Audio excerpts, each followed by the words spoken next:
এবং ডিজাস্টারের কাজ, রিকনস্ট্রাকশনের কাজ শুরু হয়েছে। সব বাড়ির জন্য আমরা 1,20,000 টাকা করে স্যাংশন করেছি।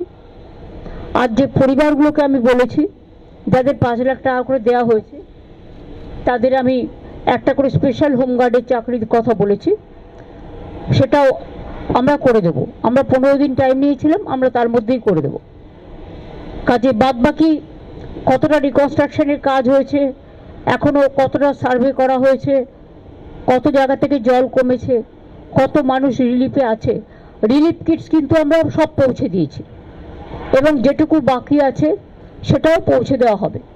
আর জিআরটাও চলবে, সুতরাং মানুষের কোনো অসুবিধে হবে না। তিনধারিয়া দিয়ে দার্জিলিং যাওয়া যাচ্ছে এবং পাংখাবাড়ি দিয়েও যাওয়া যাচ্ছে, দুটো রুট খোলা আছে। আর যেটা রোহিণীতে ল্যান্ডস্লাইড হয়েছে তার কাজও শুরু হয়ে গেছে। আশা করি আর 5-6 দিনের মধ্যে সেই কাজটাও কমপ্লিট হয়ে যাবে। আর বাদ বাকি তো আপনারা জানেন, মিরিকের যে টেম্পোরারি ব্রিজটা, সেটাও 7-8 দিনের মধ্যে হয়ে যাবে। পাকা ব্রিজ একটা হচ্ছে পাশে, যতক্ষণ পাকা ব্রিজটা না হচ্ছে।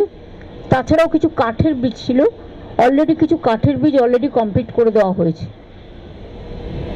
সুতরাং আমাদের কর্মীরা, প্রশাসনের প্রত্যেকটা লাইন ডিপার্টমেন্ট থেকে শুরু করে সবাই মানে জানটান দিয়ে, এমনকি খাওয়া দাওয়া টাইমলি করছে না, খাওয়া দাওয়া করতে পারছে না, পড়ে থাকছে বিভিন্ন অঞ্চলে। তারা ভীষণ কাজ করছে, খুব হার্ডওয়ার্ক। এই হার্ডওয়ার্কিংয়ের জন্য আমরা সবাই তাদের অ্যাপ্রিসিয়েট করছি। এত তাড়াতাড়ি তারা যে রেস্টোর করতে পেরেছে এবং রিলিফ ওয়ার্ক চলছে এবং রিকনস্ট্রাকশনের কাজও যতদূর সম্ভব আমাদের টাকায় যতটা কুলায় আমরা অলরেডি স্টার্ট করেছি। এই পর্যন্ত আপনাদের আমার বলার, বাদ বাকি তো ফিল্ডে দেখা হবে। Thank you so much.